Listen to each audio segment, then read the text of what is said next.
Superman and Lois, Season 1, Episode 8, Holding the Ranch, starts out with Lois, Clark, and the boys on the farm during the morning hours helping Clark repair the truck from when the boys hit John Henry Irons with it to save their dad. As Clark is using several of his powers to repair the truck, Jonathan hands him a wrench and Clark says, "Thank you," but he does not need it, and Jonathan just stands there holding the wrench, feeling useless. As they are fixing the truck, they are all talking about everything that is going on, and Lois tells the boys that if they feel stressed or worried, that they need to tell her or Clark and not to hold all that in. Clark hears that he's being called by the DOD, Lois's father, General Sam Lane, so he flies off. Jordan goes inside the house to get his football stuff to return it to the school since he and Jonathan and Clark are taking a break from football.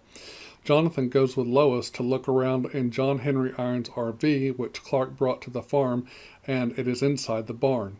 As Lois and Jonathan go inside the RV, Jonathan says this is a classic creeper mobile. Lois agrees and tells him to be careful. The AI inside the RV requests identification, and Lois responds by saying Lois Lane, and the AI accepts her voice identification and gives her authorized access. In another part of town at the Cushing's house at breakfast, Lana is working on a new program for businesses in Smallville for Morgan Edge. Sarah tells her parents that one of her classmates told her she should try out for the musical review that is holding auditions later. Kyle says that's great, and he even volunteers to help her practice for it. At school, Sarah's debating on whether to sign up for the musical review tryouts or not. Jordan sees her in the hallway, and she tells him she is thinking about it. He tells her to go for it. He even tells her that when he was younger, he used to play the piano a lot before his anxiety issues got worse. Jordan tells her if she signs up, he will support her and come to watch. He walks away to go turn in his football gear, and Sarah decides to sign up for the musical review. At the DOD, John Henry Irons is sitting in his cell and is remembering the life he shared with Lois Lane on his Earth and the promise he made to his daughter after Lois was killed by the evil black-suited Superman that he would return, saying to her, "I'll be right back." The door to his cell opens and several soldiers are there with handcuffs to escort him to the interrogation room. As John enters the interrogation room, Superman is inside, standing in a corner waiting for him. John enters and Superman tells him to have a seat. Superman says, "That is your real name, right? John Henry Irons, Army Ranger, 2 tours in Afghanistan."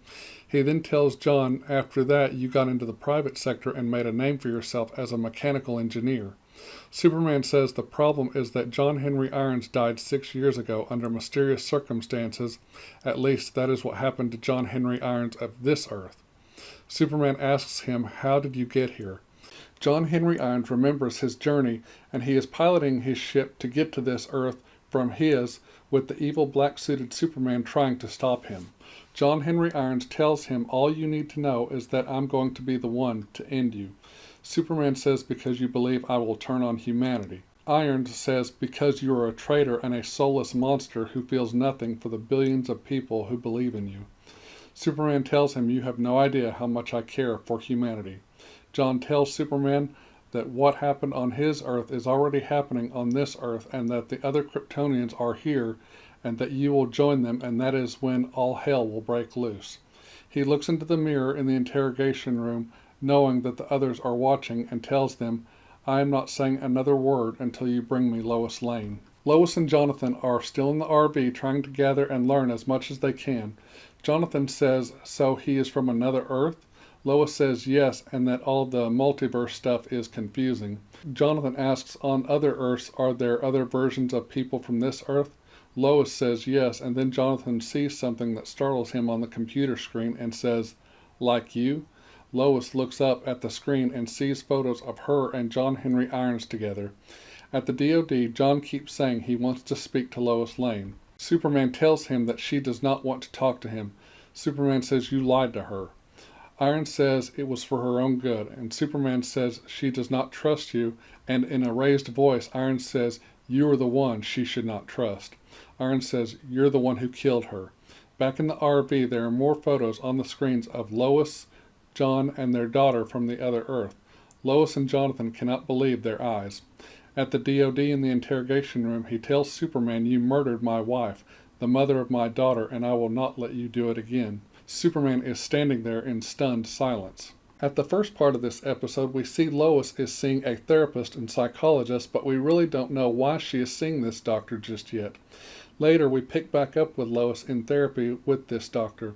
Lois and the doctor are talking about the power of words and that words can sometimes cut so deep they forever change a person or how one person views another. Lois tells her therapist that she does not know how to fix this. Clark calls Lois on the phone in General Lane's office and tells him what he learned. As Clark is talking to Lois, he's looking at photos of John Henry Irons, Lois Lane, and their daughter Natalie from another Earth.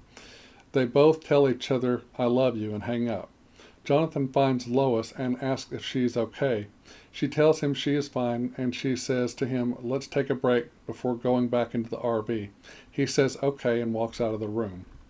At the Cushing's house, Sarah is doing something at the kitchen table when Kyle walks in with a box of sheet music and tells her to pick one so they can get started. He walks out of the room to another, and then he walks back into the kitchen with his guitar. Sarah tells him she's not sure if she wants to do this. He tells her that she sung in the choir for years. She says exactly, there is safety in numbers. She tells him she's nervous singing by herself. After he gives her a boost in confidence, she decides she wants to do it, and they get started practicing. At the DOD, General Lane tells Superman they need to change tactics, and Superman says no, they are not going to torture him. General Lane tells Superman that Lieutenant Jason Trask can get them what they need from Irons. Lieutenant Jason Trask goes to get his things ready. Back on the farm, Jonathan goes back out to the RV by himself when his mom told him to wait for her. He is looking at the monitor of Natalie, the daughter of John Henry Irons and Lois Lane, and says, "I'm sorry I did not get to meet you. You seemed really cool." Then Jonathan finds the video of the evil black-suited Superman killing Lois Lane, and it disturbs him. Jonathan gets up from the computer screens and starts looking through all the drawers and cabinets. He finds a big cabinet full of weapons like an armory. By opening that particular cabinet, Jonathan triggers an alarm that shuts him in the RV without any way out. The AI asks for identification, and he tells it his name, Jonathan Kent, or John Kent. The AI says, "Warning, you are not authorized to be in here." From the ceiling drops down several assault weapons with laser sightings pointed right at him. The countdown starts, and he only has 20 seconds before he is killed. He tries beating on the door and shouting for his mom. Lois hears what's going on in the RV and races out to the barn to the RV and tries desperately to get the doors open, but it is completely sealed. Lois takes out her device and calls Superman. Superman hears Lois calling for him and speeds off fast towards home. Superman gets there just as the countdown gets to 1 and the bullets fire on Jonathan. Superman gets in and shields his son and uses his laser heat vision to kill the power to the weapons in the RV. Superman speeds Jonathan out into the barn, and Lois races to him and hugs him. Back inside the house at the farm, Lois gets very upset with Jonathan and loses her temper. He tells his dad he was looking for John Henry Irons' hammer or other weapons. He tells his dad that he and his brother are weapons and that him and Lois are defenseless. He even says to his dad that he barely made it in time to save him. He says he was only 1 second away from being dead. Lois says she is angry and shows her anger because he went in there behind her back to find weapons. She tells him he almost died not because he was unarmed, but because he was reckless and stupid. She says if he had died, it would have been no one else's fault but his own. Jonathan lowers his head with tears in his eyes, disappointed, and Clark just looks at Lois, wondering what is happening and where all this is coming from. Clark turns his head and looks at her and asks if she's okay as Jonathan walks out of the room, and she snaps at him saying she is fine. He takes that as a no. He asks if she wants to talk about what she saw in the RV earlier. Again, she snaps at him saying she is fine. Clark asks Lois, "Don't you think you were a little too harsh on him?" She looks at Clark and says he could have been killed, and Clark says he knows. Clark then says, "Maybe you need to talk to someone other than me right now." And Clark suggests the therapist, Dr. Wiles, she once saw before at the DOD. Kyle Cushing drops by Edge Intercorp, and before he goes in, he runs into Leslie Lahr, who tells him that she is disappointed he won't be one of the individuals in the program that Lana created for Edge. He is confused for a moment, but Leslie explains it all. Kyle is not happy and goes in and confronts Lana about it. After he checked on Jonathan, Superman flew back to the DoD to see General Sam Lane interrogating John Henry Irons. Irons tells General Lane that on his Earth, Superman murders him. He tells him there are other Kryptonians out there and that Superman will pledge his loyalty to them and then he will turn on humanity. The general tells him he is wrong and leaves the room. The general tells the soldiers to let him sit there for a while, then put him back in his cell, and the general tells Superman that they need to talk. Lois is with her therapist, Dr. Wiles. The doctor is wondering why she hasn't told her everything, and she asks Lois who it is that Lois lashed out at. Lois tells her that it is her son, Jonathan. She tells her that Jonathan went out and got himself in trouble, and that it is a miracle he is alive. Lois said it scared her to death, and she starts to cry and break down. Lois tells her she felt helpless and powerless, like she couldn't do anything to save him. She tells Lois, it seems like you haven't been like this since your miscarriage. She tells Lois miscarriages are common, but also traumatic, and she tells Dr. Wiles they were going to name the little girl after Lois's grandmother, whose name was Natalie. At the DoD, soldier Rossetti is escorting John Henry Irons back to his cell when Trask stops him in the hallway, telling Rossetti to go on a break while he chats with Irons. Rossetti tells him no, that he's going back to his cell on General Lane's orders. Rossetti stops Trask and picks him up and throws him hard against the walls multiple times. Trask falls lifeless to the ground.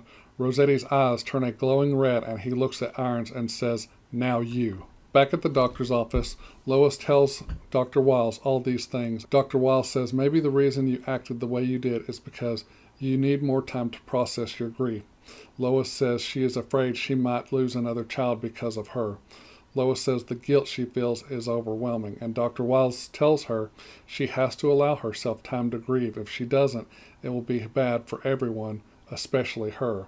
She tells Lois you have to learn to accept things and then let them go. Back in Smallville, at Smallville High School, Sarah Cushing is getting ready to try out for the musical review, and Jonathan and Jordan are there to support her, but her dad isn't there and she can't do it without him. Jordan decides to go up on stage and play the piano as she sings since her dad is a no-show. As he starts playing, Sarah starts singing, and she's a little shaky at first, but she ends up wowing the people in the audience. At the DoD, Sam and Superman talk, and Sam tells Superman that they need Lois to talk to him.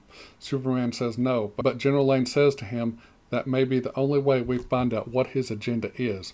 Rossetti takes John Henry Irons to a special room labeled 7734 and waits for Superman to show. Superman and Sam find out what's going on and learn Rossetti has John Henry Irons and that Trask is dead. They learn that Rossetti and Irons are in Sector 5 of the building, which is one place Superman can't go because it is a research and development lab where the stockpile of kryptonite is kept, as well as kryptonite weapons which are being developed and tested. Superman understands the risk and goes anyway. Superman locates the room 7734. He enters the room and sees Rossetti, who is wearing a gas mask. He asks where Irons is and that he can help. Rossetti says to him the only one who needs help is you, and shoots a gas-powered weapon loaded with kryptonite gas right at Superman. Superman falls to the ground in pain and coughing. Lois is on her way out of the DoD. As she gets done seeing her therapist, she notices a lot of troop movement and realizes the entire building is on lockdown and goes back in behind the troops. Superman gets to his feet and knocks Rossetti to the ground and tells Irons to get out of there. Rossetti sprays Superman again with more kryptonite gas. He knocks Superman across the room and throws a kryptonite smoke bomb at him, which sprays green smoke everywhere. Superman coughs as he is trying to breathe. At the command center, General Lane is on a radio telling his troops to consider anyone not wearing a red cape armed and dangerous. Lois gets to her dad and asks what is happening. Superman gets to his feet and grabs the kryptonite smoke bomb and stabs Rossetti with it.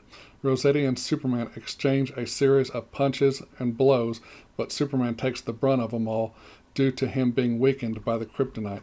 Superman gets knocked to the ground several times, gets kicked in the ribcage by Rossetti. Rossetti turns around and gets stabbed by a kryptonite spear that John Henry Irons has. Superman is on the ground on his back, and he tells Superman they had a 7734 on his Earth, and out of all the weapons he used to kill Kryptonians, and out of all of them, the spear was his favorite, and he puts the tip of the spear right in the area of Superman's heart. Superman tells Irons he is not the enemy, and Irons responds saying, "Why take the chance?" Just then, General Lane and the other soldiers burst into the room, weapons drawn. Lois runs in behind her dad and the soldiers and tells Irons to stop and that she knows about everything that happened on his Earth to his family. She tells him that their worlds are different and that this Superman is good and that he would never turn on humanity. Lois is able to talk him down, and he moves away from Superman and drops the weapon. After the fight at the DoD, General Lane is with Superman and says he seems to be on the mend.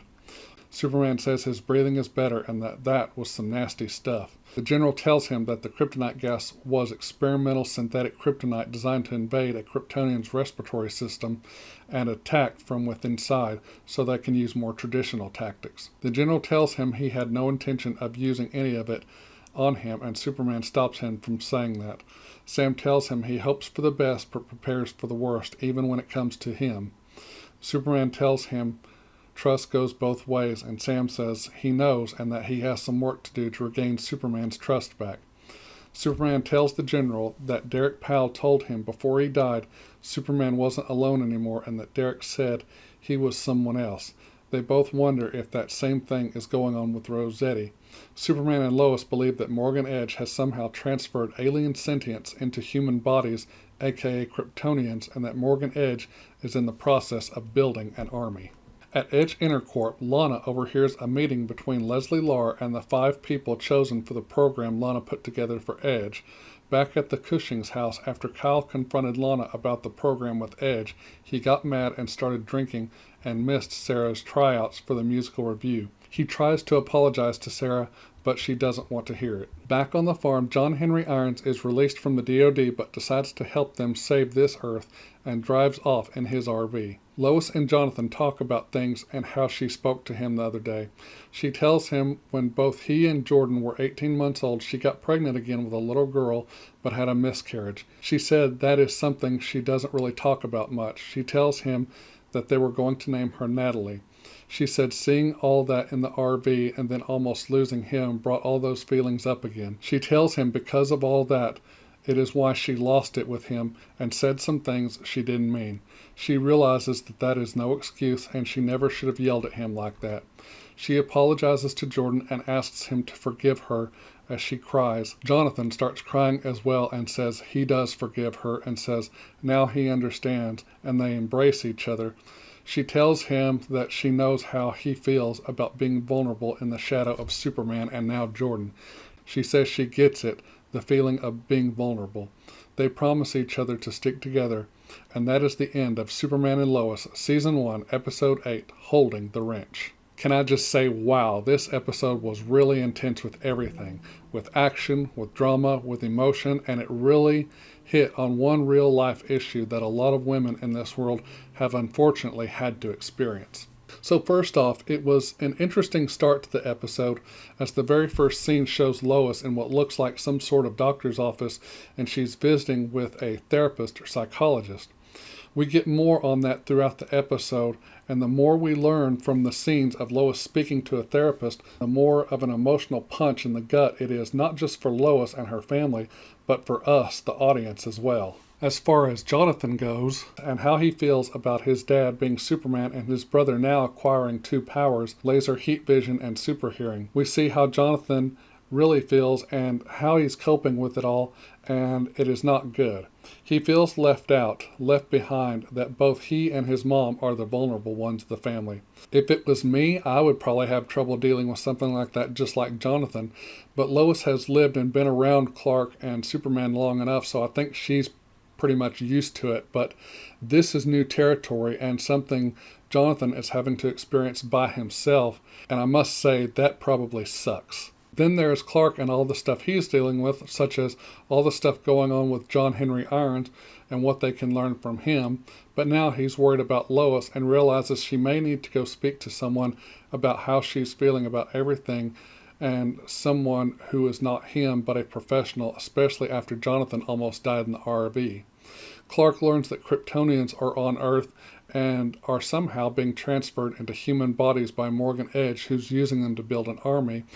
Plus, he's still worried about Jordan and his powers and making sure he keeps them under control. So Clark has a lot on his plate as well. Then we see what's going on with the Cushing family. Sarah Cushing is auditioning for the musical review and her dad helps her, but her dad Kyle finds out that Lana kept the possible position with Morgan Edge from him, and he gets angry and then goes off and drinks and gets drunk and misses Sarah's audition. He tries to apologize to Sarah, but Sarah is not having it. So in my eyes, Kyle needs to get his shit together. Every time something does not go right for him, he goes and drinks, and so now it's obvious to say he's an alcoholic and has a serious drinking problem, and he needs to get some help with that.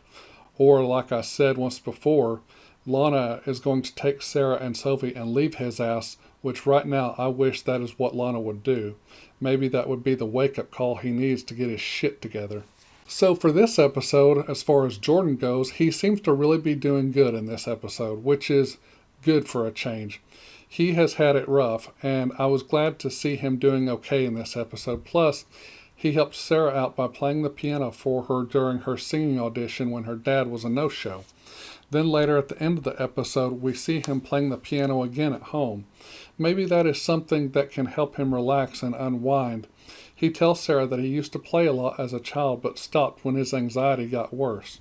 I was glad to see Jordan doing okay and even smiling in this episode. So, yeah, maybe that's a way for Jordan to kind of decompress, unwind, and keep himself grounded, is playing the piano. During the therapy scenes with Lois and her therapist, psychologist played by the lovely Wendy Crewson, who played the First Lady of the United States in 1997's action thriller Air Force One that starred Harrison Ford as the President of the United States.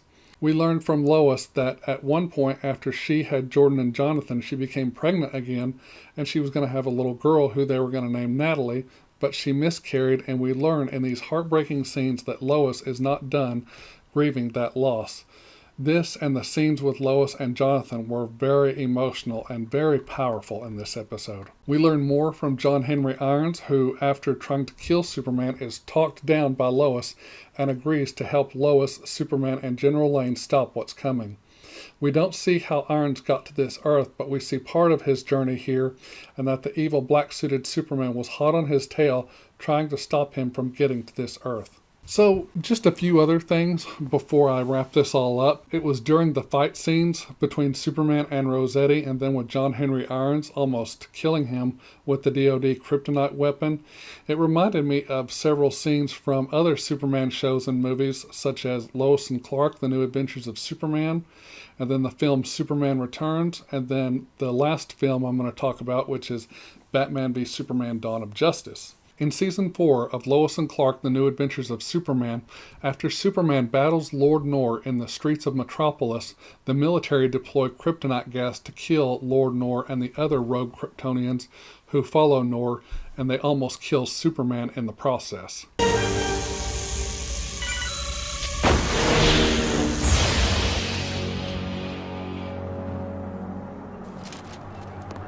That was one thing when I was watching that fight scene with Superman and Rossetti. My mind kind of flashed back to that scene from Lois and Clark. And then another scene that kind of flashed in my head was from the 2006 film Superman Returns, directed by Bryan Singer, starring Brandon Routh as Superman, is when Superman confronts Lex Luthor on the Kryptonian island that's laced with kryptonite, and all of Luthor's men start beating the hell out of Superman since he was weakened by the kryptonite.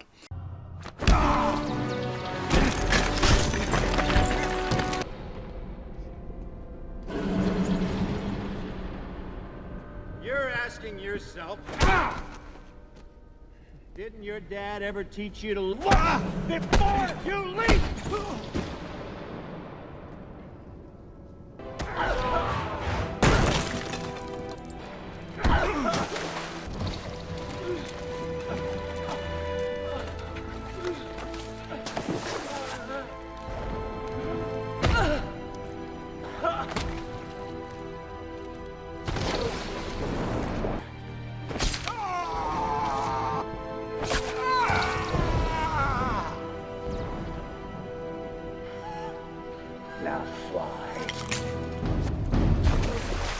And then the final scene it reminded me of was in the second DCEU film, Batman v Superman: Dawn of Justice, which was directed by Zack Snyder, starring Ben Affleck as Batman and Henry Cavill as Superman. During the big fight between both heroes, Batman shoots a projectile at Superman and he catches it in his hand, and then it explodes, and out of it comes gas and dust particles laced with kryptonite that Batman made and that Superman is now breathing in and making him weak as well. Then later, during the fight, Batman has Superman pinned down and has a spear that he's getting ready to stab Superman with that has a huge tip made of pure kryptonite on the end of it.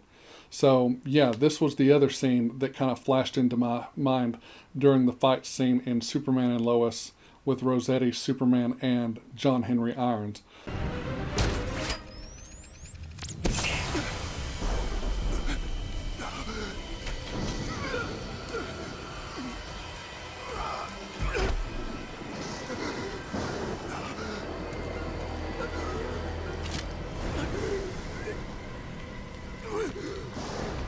Breathe it in. That's fear.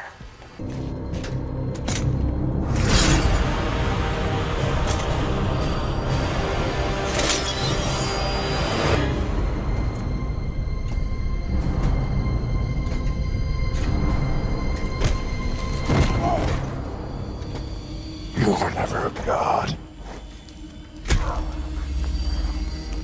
You were never even a man.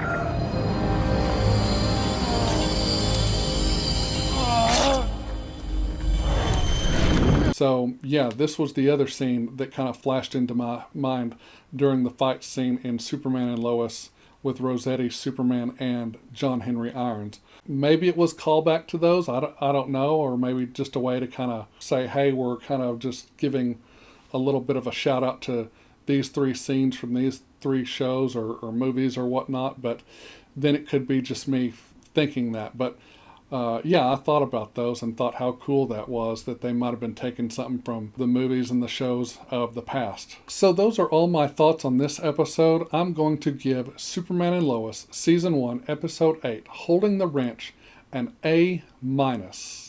My grade is because most of this episode was just downright depressing, and I will admit, during the scenes where Lois was talking about her miscarriage, the performance that Elizabeth Tulloch gave in those scenes and the scenes with her and Jonathan, I cried during most of those scenes because they were just so sad and heart-wrenching. You felt for these characters. This was a great episode, but it was not one of my favorites just because there was so much sadness. But kudos to these actors for such great and powerful performances that really probably touched my heart and probably others around the world who watch this show as well. Okay, I'm going to say thank you so much for watching.